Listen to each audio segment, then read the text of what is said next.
A escravização no Brasil é uma ferida não cicatrizada. Qual a relação de Ismael, filho de escrava, em relação a esse erro? Olha só, realmente é uma ferida não cicatrizada. Por quê? Porque não era essa a proposta do plano espiritual. O plano espiritual previu a chegada dos africanos aqui com que objetivo? Trazerem para o Brasil essa conexão com a mediunidade, que seria muito importante para o futuro, em termos da comunicabilidade dos espíritos. Você vê que você não tem essa presença em outras nações aqui por próximo. Então, a falta desse componente dificulta a ideia da comunicabilidade. Vá para a Europa e fale de comunicabilidade dos espíritos, que as pessoas vão olhar você com estranheza, assim, como falar com os espíritos? Não, isso não existe.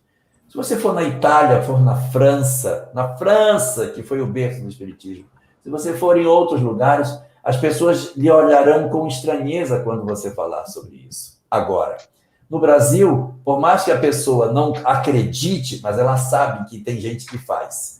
Porque essa cultura, ela permeou a nossa sociedade. Então, esse elemento cultural, ele foi muito importante para a construção do ideário brasileiro.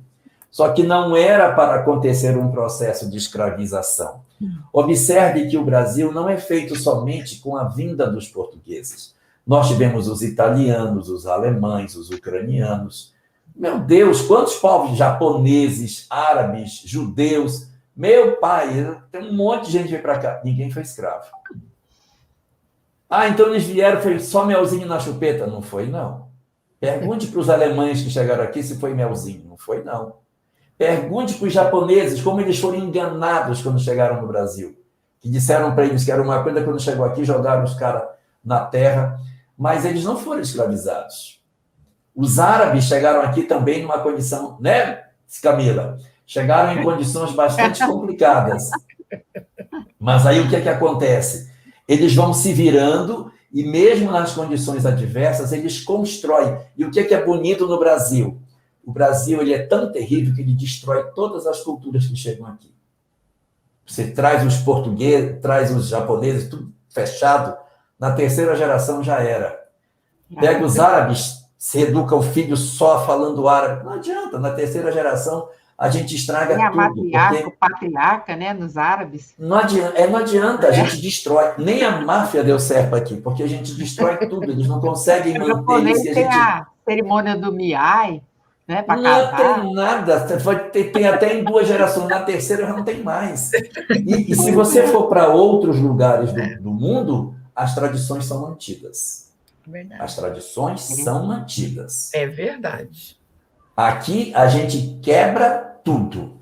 Nada. Por quê? Porque a nossa informalidade e o nosso processo de integração das pessoas na sociedade é como se fosse assim, mais ou menos, uma festa e que tem as pessoas sentadas na festa e o brasileiro diz, não, sai daí do canto, vem dançar com a gente. Puxa a pessoa e joga a pessoa para dentro do salão e daqui a pouco ela está dançando com os outros.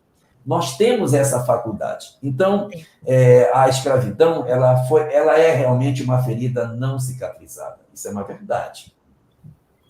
E a reação de Ismael, que você pergunta, está no livro Brasil, Coração do Mundo, Pátria do Evangelho.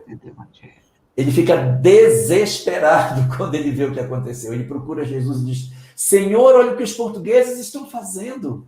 Exatamente. Olha o que eles estão fazendo, eles estão destruindo. E aí existe 2 coisas que são importantes.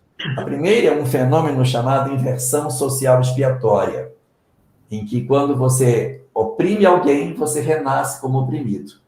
Então, na primeira leva, eu fui lá e peguei um monte de pessoas africanas e trouxe para o Brasil. Na segunda, já tinha muita gente que era dos antigos escravocratas renascidos no meio daqueles que estavam sendo trazidos. Então, aí você tem, por exemplo, figuras que não aceitaram a escravização de jeito nenhum, revoltaram. Você tem algumas rebeliões, a rebelião dos malaicos, que aconteceu em Salvador. Eles eram muçulmanos e foram ser escravizados, não deu certo, eles não aceitaram, não. como eles eram de formação muçulmana, eles escreviam em árabe, e os portugueses não conseguiram saber o que estavam escrevendo. Eles conspiraram toda a revolução em árabe, passando papelzinho entre eles, e fizeram uma revolução em Salvador, e quando foi no dia marcado, saiu todo mundo das senzalas, foi uma confusão danada. Morreu muita gente, mas eles não se submeteram ao processo de escravidão. E existem outros que fizeram seus quilombos, que fugiram, que não aceitaram o processo, não é? Mostrando claramente essa rejeição de um mecanismo da própria lei de causa e efeito.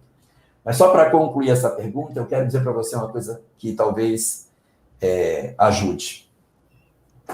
Nós temos, basicamente, dois tipos de espíritos que foram escravizados no passado. Escravizados. Uns que perdoaram seus senhores e os outros que não perdoaram os seus senhores. Os que não perdoaram os seus senhores se tornaram os obsessores deles nas atuais existências, que os perseguem no presente. E os que perdoaram viraram o quê? Os que perdoaram viraram as entidades da Umbanda, que os seus médiuns são seus antigos exploradores que hoje se submetem aos seus escravos, que agora são seus mentores.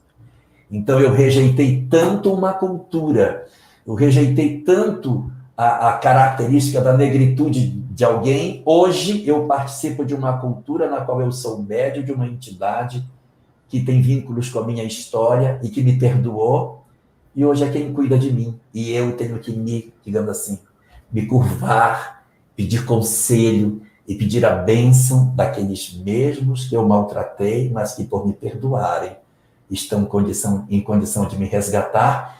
E eles ainda, como médium, estão vivendo seus processos de resgate, tendo que se aproximar da cultura que eles tanto rejeitaram, até aprender a amar, para que eles consigam tirar o ranço que eles tinham.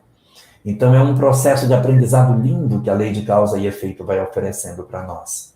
E a gente, quando percebe essas coisas, começa a ver com muito mais serenidade determinados fenômenos da nossa cultura religiosa, entendendo por que tantas expressões de africanidade no Brasil e tantas pessoas que estão lá, tanto que hoje encarnados em pele negra, mas que eram antigos escravos, como alguns encarnados em pele branca e também eram escravocratas e que agora estão vinculados no processo do resgate do amor a essa terra maravilhosa que não foi amada no passado. Então, a lei de causa e efeito encontra seus mecanismos para que eles aprendam a amar, respeitar todos esses que eles tanto rejeitaram.